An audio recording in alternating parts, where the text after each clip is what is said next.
The dust in the St. Augustine Historical Society wasn't the romantic kind you see in movies.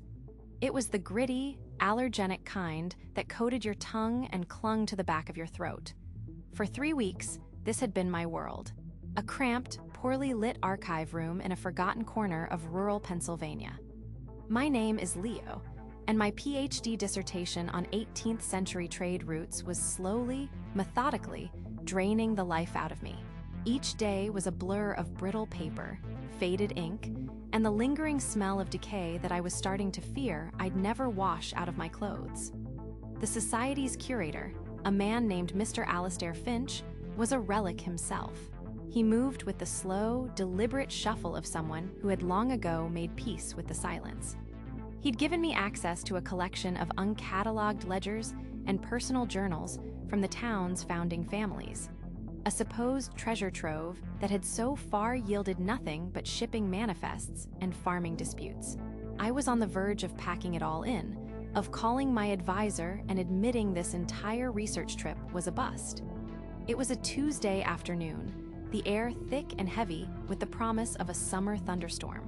Rain was already beginning to streak the grimy windows.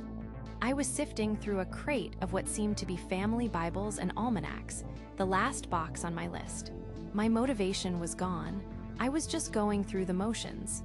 I picked up a heavy, leather-bound book, its cover warped and stamped with a name I couldn't decipher. It felt heavier than it should. As I opened it, I realized why. The center pages had been carefully hollowed out, creating a secret compartment. And inside, nestled in the dark recess, was a folded object. It wasn't paper. It was something tougher, more organic. I carefully unfolded it on the scarred oak table. It was a map, drawn on a piece of what looked like treated animal hide. The ink was a deep, rusty brown, almost the color of dried blood. It was a work of incredible, almost obsessive detail. It depicted the local area. I recognized the curve of the Susquehanna River, the shape of Blue Mountain Ridge in the distance. But the details were all wrong. Familiar roads were missing, replaced by winding, unfamiliar trails. Forests were marked with strange, cross-hatched symbols I didn't recognize from any cartographical legend.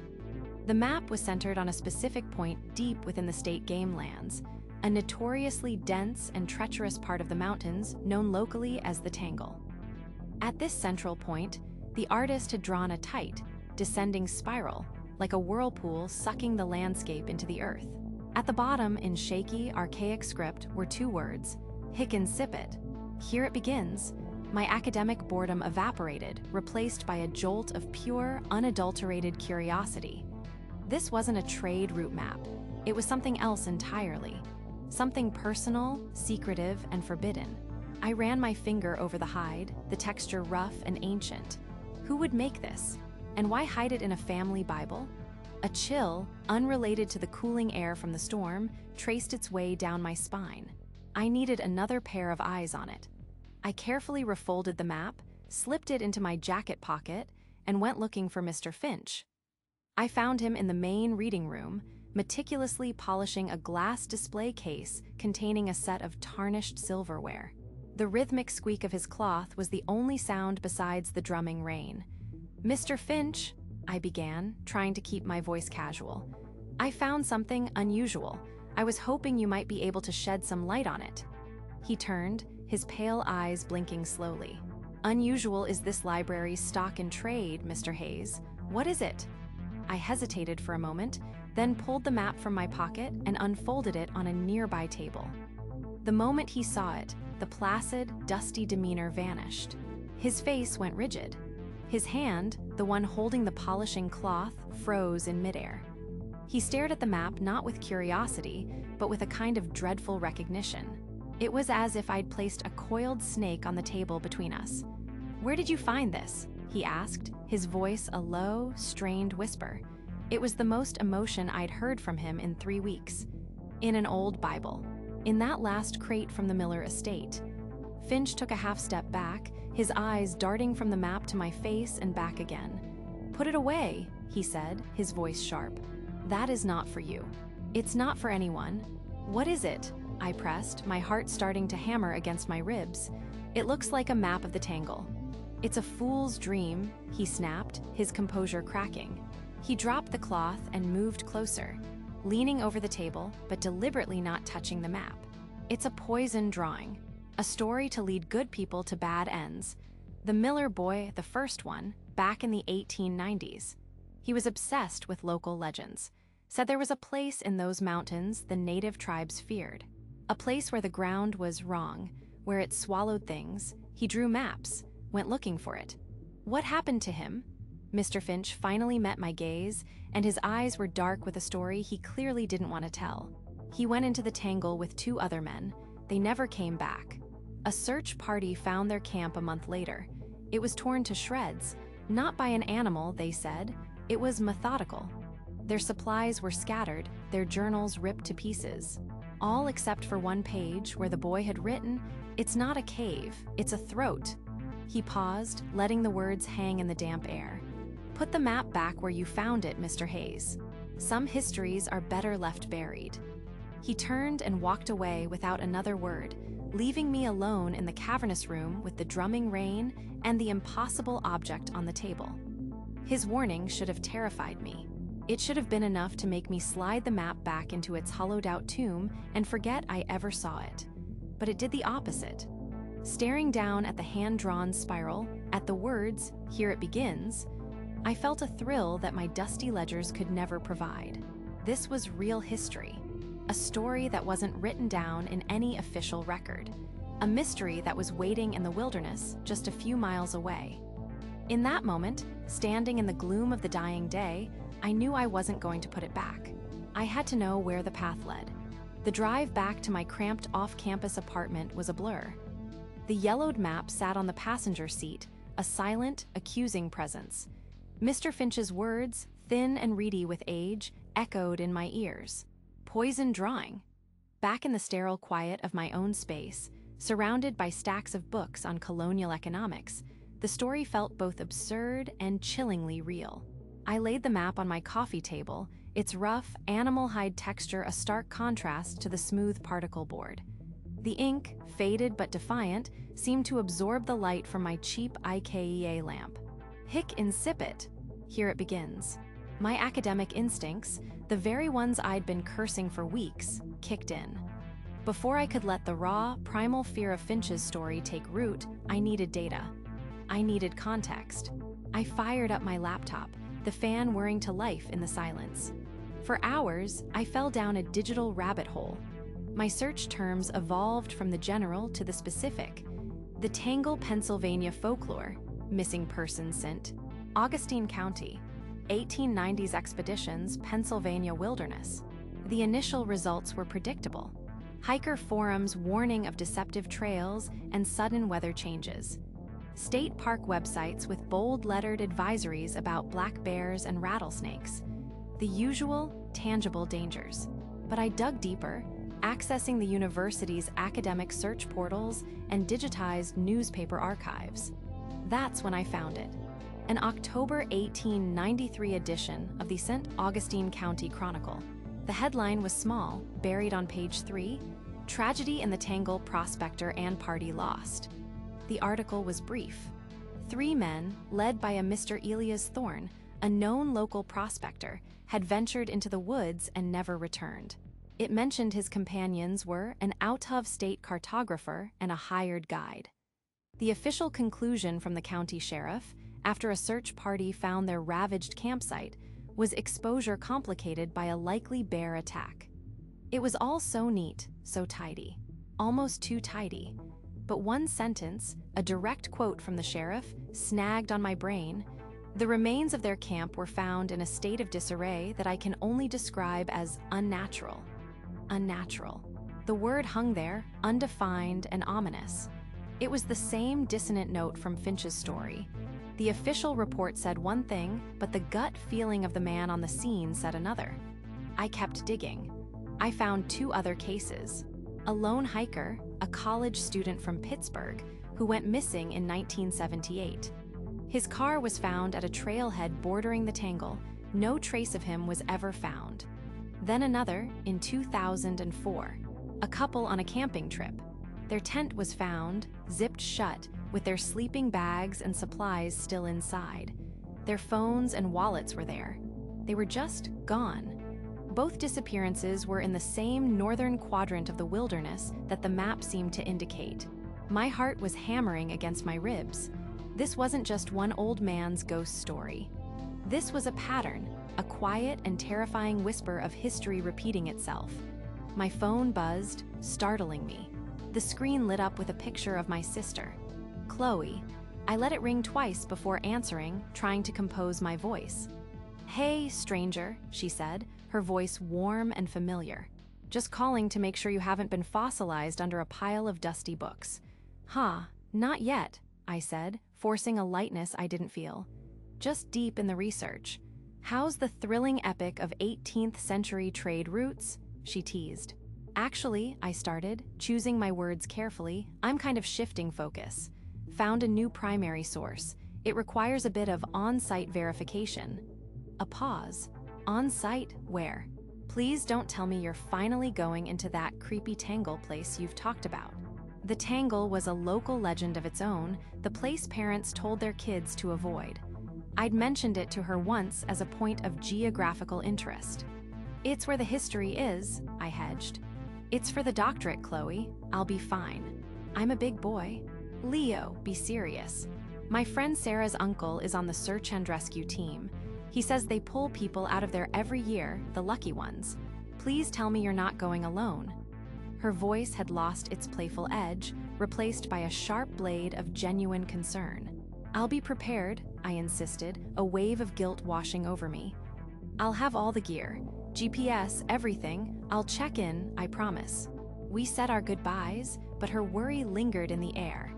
It made the entire venture feel heavier, more real. Her concern was an anchor to the sane world, a world I was consciously deciding to unmoor myself from. The next day, I drove to an outdoor supply store in the next town over. The bright, clean aisles felt a world away from the dusty library and my dark apartment. I moved with a cold, methodical purpose. A 65-liter backpack, a high-quality compass that felt heavy and reliable in my palm, a handheld GPS unit, a concession to Chloe, and to the small, rational part of my brain that was still screaming. I bought a water filter, a first aid kit, waterproof matches, a headlamp, a knife with a thick, practical blade. I spent nearly $600, draining my meager savings account without a second thought. This was no longer an academic exercise, it was an investment. That night, I laid everything out on my living room floor. The new gear, sleek and smelling of plastic and canvas, formed a perimeter around the ancient, brittle map. My boots sturdy and unscuffed, the neatly packaged freeze-dried meals, my phone fully charged. It all looked so logical, so sensible. A perfect portrait of a prepared hiker. But my eyes kept being drawn back to the center, to the map, to the crude, spidery lines drawn by a man who walked into those same woods and was consumed by them. I picked it up, tracing the path with my finger, over the faded contour lines and the cryptic symbols, until it rested on the final point. Hic incipit. A tremor went through me, a vibration of pure, undiluted adrenaline that was equal parts terror and exhilaration. This was it. The dusty archives, the frustrating research, the feeling of being stuck, it was all behind me. In front of me was a story that wasn't written in a book.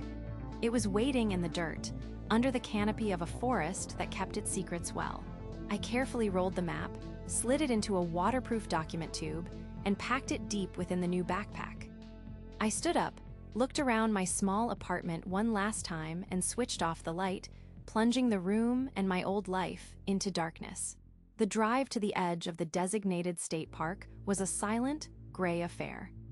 The sky was a sheet of tarnished silver, threatening a rain that never quite committed, trapping the humidity against the asphalt in a suffocating blanket.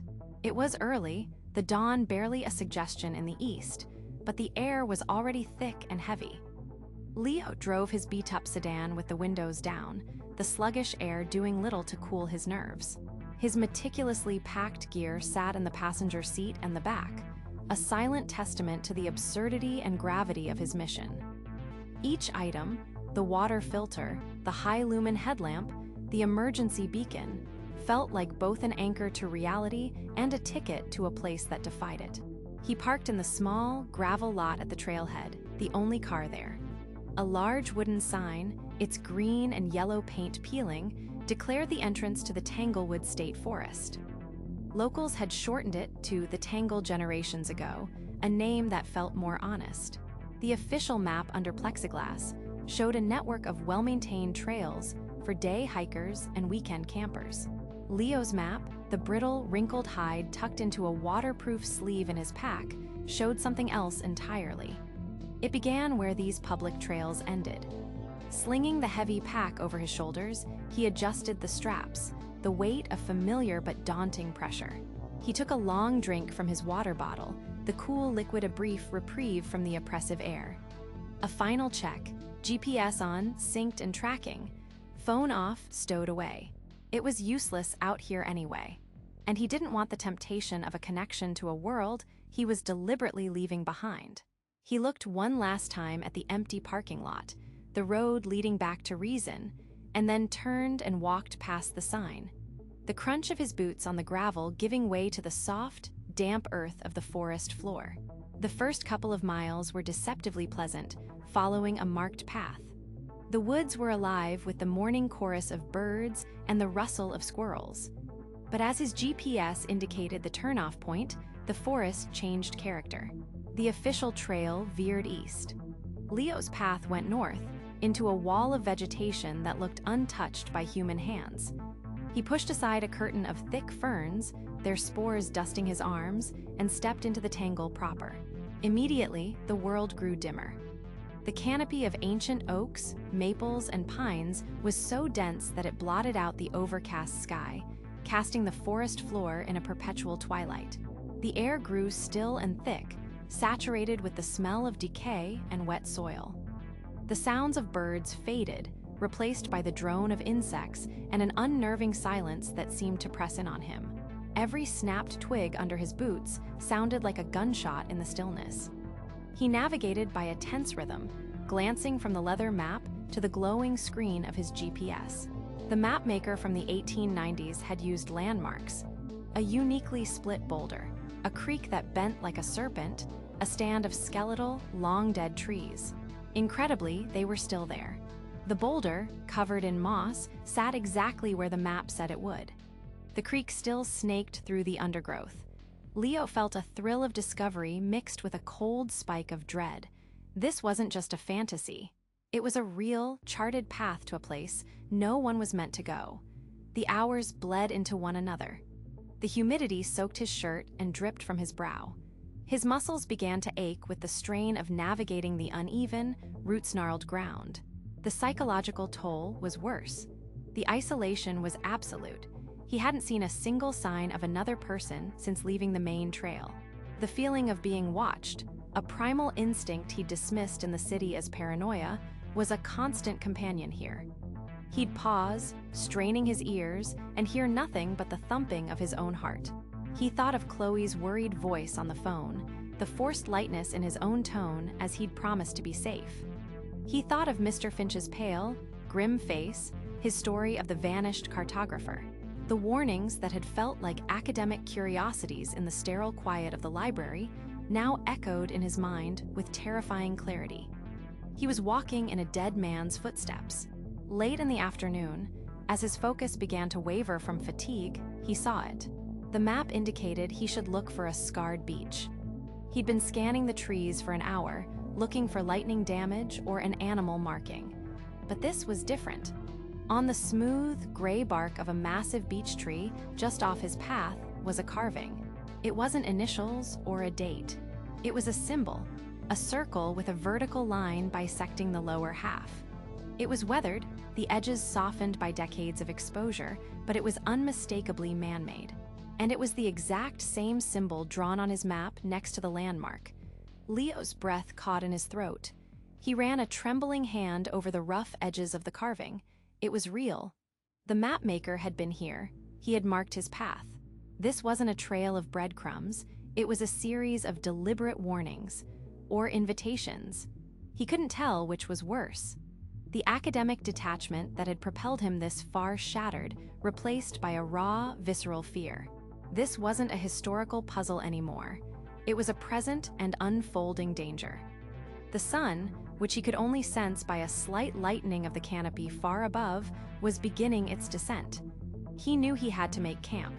Finding a small, relatively clear patch of ground a few hundred yards past the scarred beach, he unrolled his small tent, his movements clumsy with exhaustion and adrenaline. Every sound, the zip of the tent door, the crinkle of his sleeping bag, seemed amplified, a beacon in the immense, listening quiet. As dusk settled, the forest's final transformation began. The drone of insects subsided, and new sounds emerged from the deepening gloom. The hoot of a distant owl, the rustle of something heavy in the underbrush, and a low, intermittent moan that could have been the wind in the trees, but didn't sound like any wind he had ever heard. Alone in his tiny shelter, Leo pulled his sleeping bag tight, the map's words echoing in his mind. Here it begins. He felt, with chilling certainty, that it already had. The small circle of light from my headlamp felt less like a comfort and more like a spotlight on a stage. Beyond its weak glow, the darkness of the tangle was absolute, a physical presence that pressed in on my small nylon tent. The fire had dwindled to a bed of sullen, glowing embers, their warmth no match for the creeping chill that seeped from the forest floor. Every rational part of my brain, the academic part, the part that wrote grant proposals and cited sources, told me I was safe. I had a state-of-the-art tent, a sub-zero sleeping bag, and enough freeze-dried food to last a week. But rationality was a distant city, and I was deep in the wilderness of my own mounting fear. I tried to focus on the map, spread out beside me, its strange hide feeling cool and ancient under my fingers. The symbol I'd found was circled in pencil. It was proof, a real, tangible connection to the past, to the man who walked this same path over a century ago. This was supposed to be a victory, a vindication of my impulsive quest. So why did it feel like I had just read the first line of my own obituary? That's when I heard the first sound. A twig snapped, sharp, decisive, and close, far too close. My breath hitched in my chest. I clicked off the headlamp, plunging myself into total darkness. My ears strained, trying to filter the blood pounding in them from the sounds of the forest. Animals, I told myself. A deer, a raccoon, something harmless, nocturnal, going about its business. The tangle was supposed to be devoid of large predators, the Park Service brochures assured. But brochures weren't written about whatever path this map traced. Silence descended again, thick and heavy. I waited, every muscle tensed. 5 minutes passed. 10, nothing.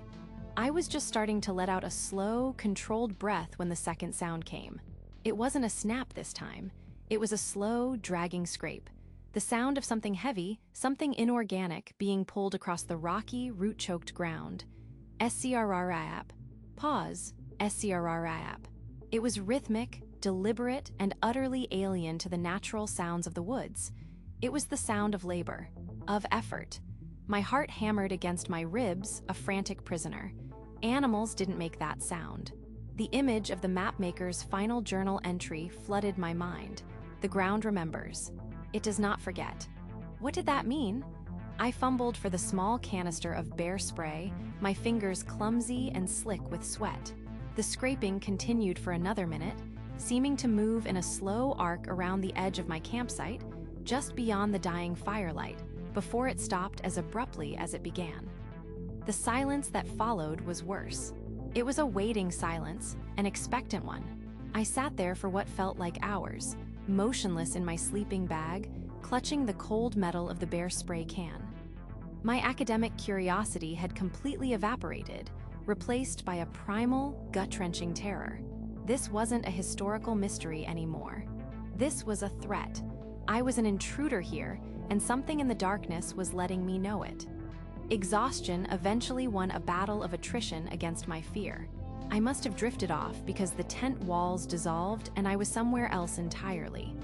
I was in a tight, dark space, the air thick with the smell of damp earth and decay. It was a tunnel, I realized, earthen and narrow.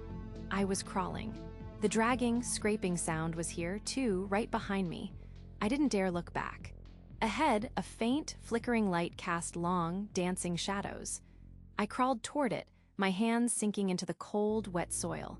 I reached the source of the light, a single, rusted lantern sitting on the floor of a small cavern. In its unsteady glow, a man was on his knees, his back to me. He was digging frantically at the earthen wall with his bare hands, his clothes tattered, his breathing a ragged, desperate rasp. He was muttering something, the same phrase over and over. It remembers. It does not forget. He stopped, his shoulders heaving, and slowly turned. His face was obscured by shadows, his features indistinct, but his eyes were hollow pits of despair and terror, and they were fixed directly on me. A wave of vertigo washed over me, a feeling of being pulled down into the earth with him. I woke with a violent gasp, sitting bolt upright. My shirt was soaked in sweat, the inside of the tent clammy in the pale, pre-dawn light. The dream clung to me like grave dirt, visceral and terrifyingly real. Outside, the forest was eerily silent, save for the first tentative chirps of awakening birds. The world was peaceful, normal. It was a mockery of the horror I felt. Shaken and sleep-deprived, I forced myself through the motions of breaking camp. Boil water for coffee. Shove the sleeping bag into its stuffed sack. My hands trembled as I worked. As I began to roll up the tent, my eyes fell on the spot where I'd heard the scraping. The thick layer of autumn leaves and pine needles was disturbed, scraped away in a rough, 10-foot arc. My blood ran cold. It wasn't a dream. I walked over, my boots crunching on the leaves. In the center of the arc was a patch of dark, bare earth. It looked freshly disturbed. On pure instinct, I grabbed the small folding trowel from my pack. I knelt, the damp ground soaking through the knee of my pants, and started to dig. The soil was loose, easy to turn over. A few inches down, the trowel struck something hard with a dull clunk. Metal. With a surge of adrenaline and dread, I dug around the object with my hands, the dream of the digging man searing in my memory. I pulled it free. It was a canteen. Old, made of metal, and covered in a century of rust and grime. It was the type a soldier or an explorer from the 1890s would have carried. It was dented on one side, as if from a fall. I shook it. It didn't slosh. It was filled with something heavy and dense. I unscrewed the cap with a groan of protesting metal and turned it over. A cascade of damp, dark soil poured out onto the ground. He had filled it with dirt. Why, I didn't know, but as I stood there, holding the mapmaker's canteen in my trembling hand, one thing was terrifyingly clear. I wasn't just following his map. I was reliving his final, desperate hours. The weight of the canteen in my hand was obscene. It felt heavier than rusted metal and packed earth should. It felt like an anchor, pulling me down into the same dark soil it came from. My first instinct, a primal scream in the back of my skull, was to run.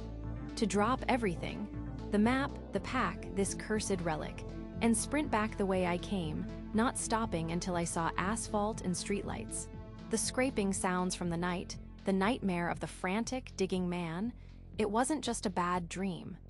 It was a memory, somehow transmitted through the dirt, and this canteen was its vessel. I sank to my knees, the damp morning leaves cold against my jeans. I placed the canteen on the ground in front of me as if it were an unexploded bomb. The fear was a physical thing, a coiling knot in my stomach. The tangle wasn't just an indifferent wilderness. It was a place with a history, a malevolent one. People came here and they didn't leave.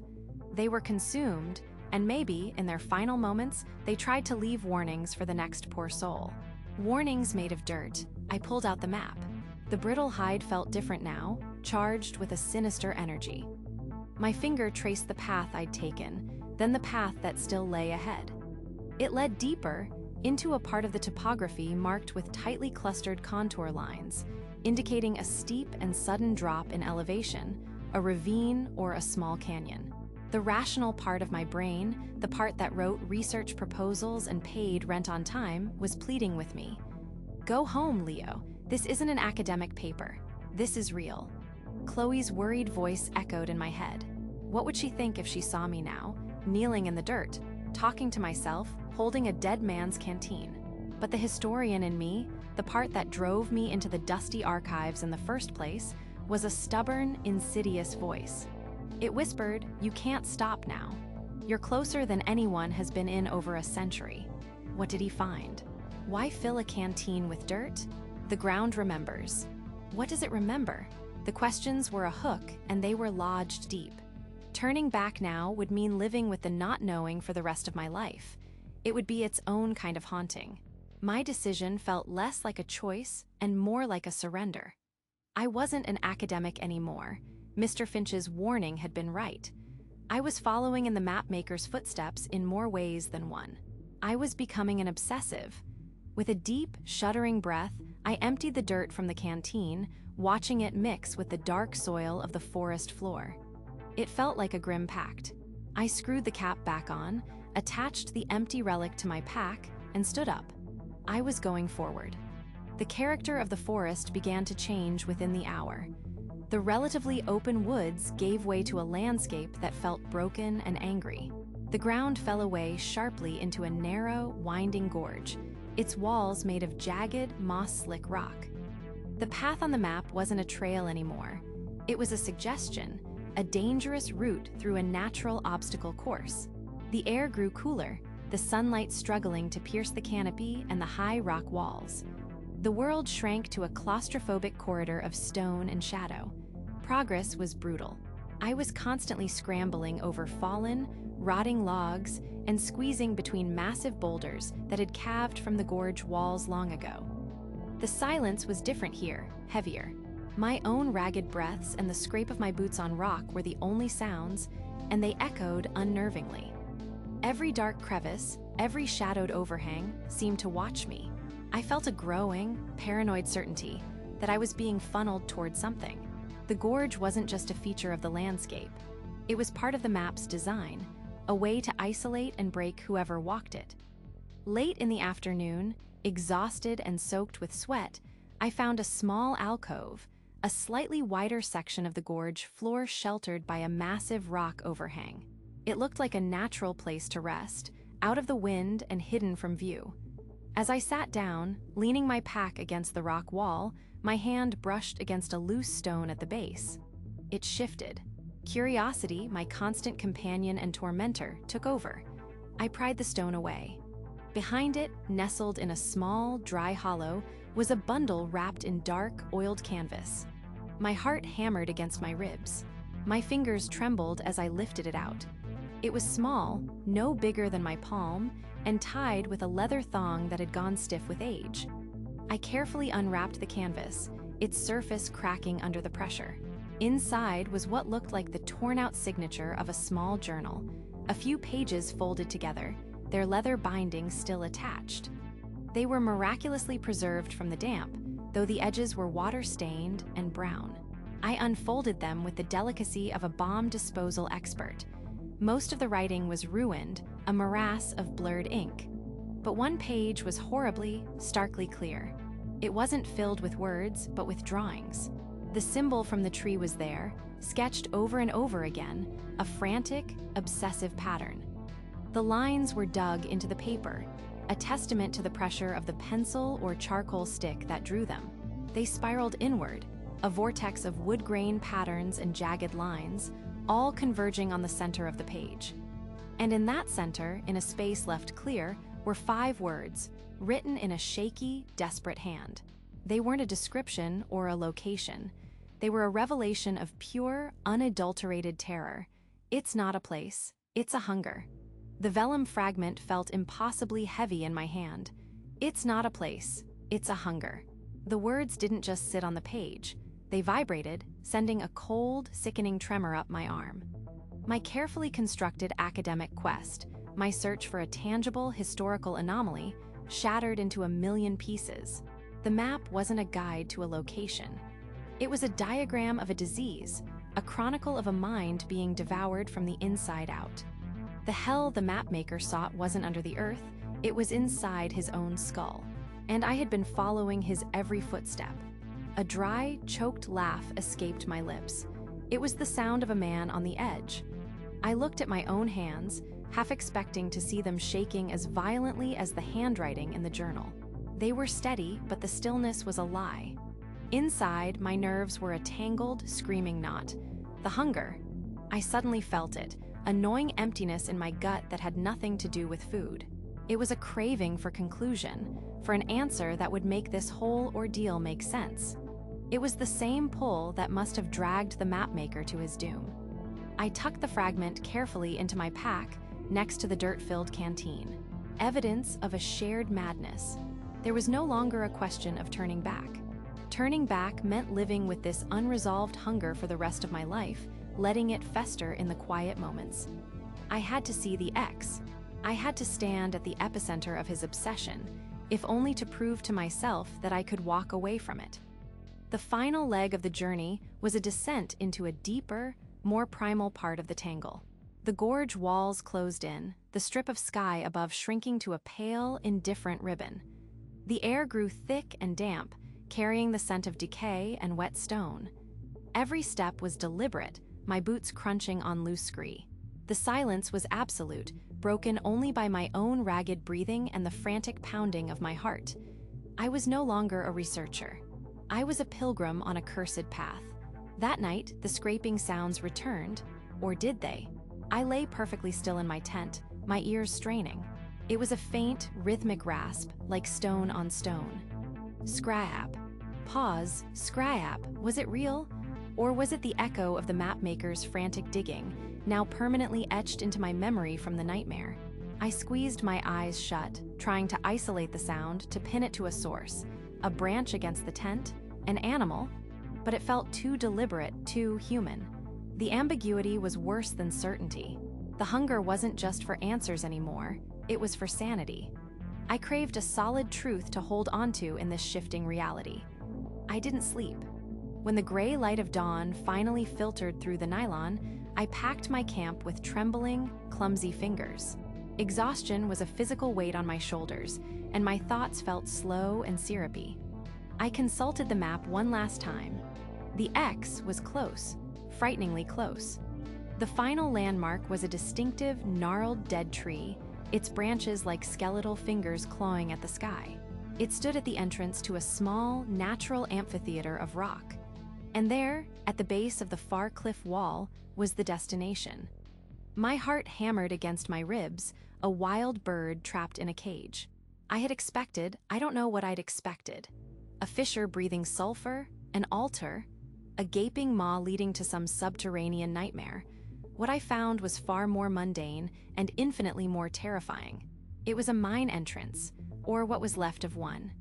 The opening was completely sealed by a rock slide, a jumble of heavy, dark boulders and earth that looked like it had collapsed decades ago. There were no strange symbols, no ominous aura, just silent, impassive stone. In front of the collapse, half buried in the dirt and debris, was a small pile of rusted, broken tools. The head of a pickaxe, its handle long since rotted away. The twisted remains of a shovel. A rusted iron pry bar, bent into a useless curve. I staggered forward, my legs weak. I ran my hand over the cold, rough surface of the largest boulder blocking the entrance. It was solid, unmovable. And in that moment, the horrifying truth crashed down on me with the force of the rock slide itself. The mapmaker had found nothing. He followed his obsession here, to this exact spot, and discovered it was a dead end. But the hunger wouldn't let him accept that. It drove him to dig. The scraping sounds, they weren't a monster. They were him. Frantically, senselessly, trying to break through solid rock with failing tools, his mind consumed by a promise the landscape never made. He hadn't been dragged into hell. He had created his own, right here, starving and exhausted, scraping at unyielding stone until his body gave out. This wasn't the beginning of hell. This was the end of a man. A pathetic, lonely, and utterly human end. I sank to my knees, the rough ground digging into my jeans.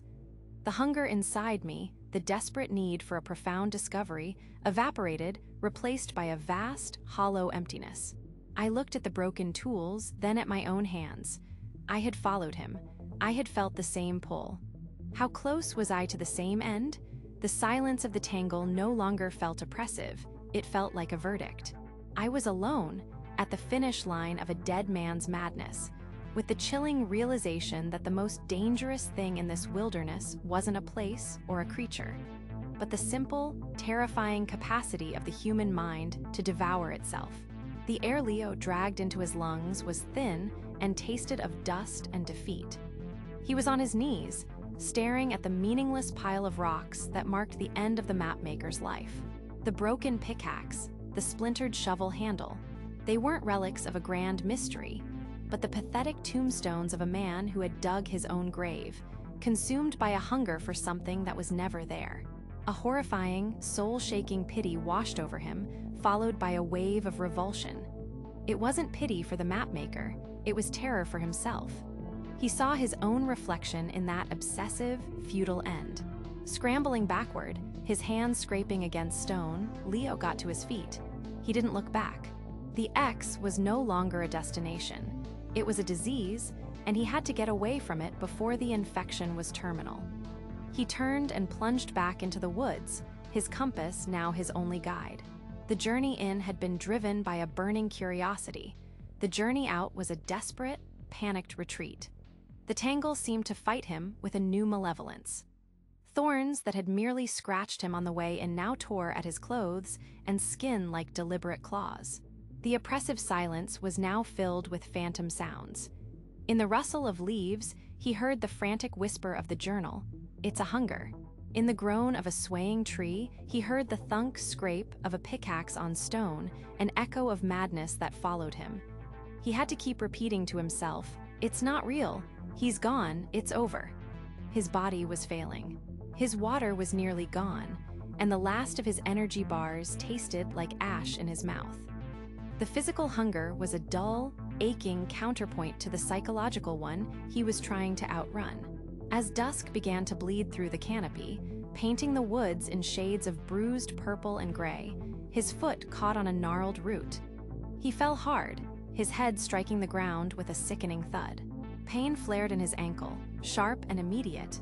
He tried to stand, but a bolt of agony shot up his leg, and he collapsed back into the damp leaves, a choked sob escaping his lips. Darkness fell completely, and with it came the rain. Not a gentle shower, but a cold, driving downpour that soaked him to the bone in minutes. Shivering, huddled at the base of a tree with a useless ankle, the deepest despair he had ever known settled over him. The temptation, insidious and quiet, crept into his exhausted mind. You could just rest here. It would be so easy. Maybe you missed something back there. The real secret. You came all this way, the thought was terrifyingly seductive. It was the same whisper the mapmaker must have heard, the final lullaby of obsession. He closed his eyes, the rain plastering his hair to his face. And in the darkness, he saw his sister, Chloe. He saw her face on the video call, the genuine worry in her eyes. He heard her voice, not as a memory, but as a lifeline. "Just be careful, Leo." It wasn't a warning anymore, it was a plea for him to come home. Chloe, his cramped apartment, the mundane frustrations of his PhD, the drone of traffic outside his window, it was all part of a world he had almost traded for a hole in the ground. Something inside him broke. Not his spirit, but the shackles of the obsession. He was not the mapmaker. He would not die for a lie scrawled on a piece of animal hide. Fueled by a surge of pure, primal will to live, he fumbled in his pack for his GPS, shielding the small screen from the rain. The battery was critically low, the red icon blinking like a dying heartbeat. His car. The coordinates were still there. He ripped a strip of fabric from his shirt and, gritting his teeth against the pain, tightly bound his ankle. Using a sturdy branch as a crude crutch, he hauled himself to his feet. Every step was a fresh agony, a screaming protest from his body, but he pushed on. It was no longer an expedition. It was an escape. He moved through the night, a slow, limping specter, guided only by the faint glow of the GPS. He ignored the phantom scraping sounds, focusing only on the rhythmic pain in his ankle, on the image of Chloe's face, on the simple, powerful desire to see the sun rise one more time. The miles were torturous, each one a victory against the hunger that had almost claimed him. Just as the first hint of gray lightened the eastern sky, he stumbled through a final line of dense undergrowth, and his crutch hit something smooth and hard. Asphalt, he looked up, dazed. He was standing on the shoulder of a deserted county road. Across the way, nestled in a small clearing, was his car, covered in a film of rain and dirt. He fell to his knees, the crutch clattering beside him, and pressed his forehead to the wet, solid ground of the real world. He wasn't crying. He was just breathing. 2 weeks later, Leo sat across from Chloe in a sun-drenched coffee shop. He was thinner, and a new, quiet solemnity had settled in his eyes, but he was present. The frantic energy was gone, replaced by a hard-won calm.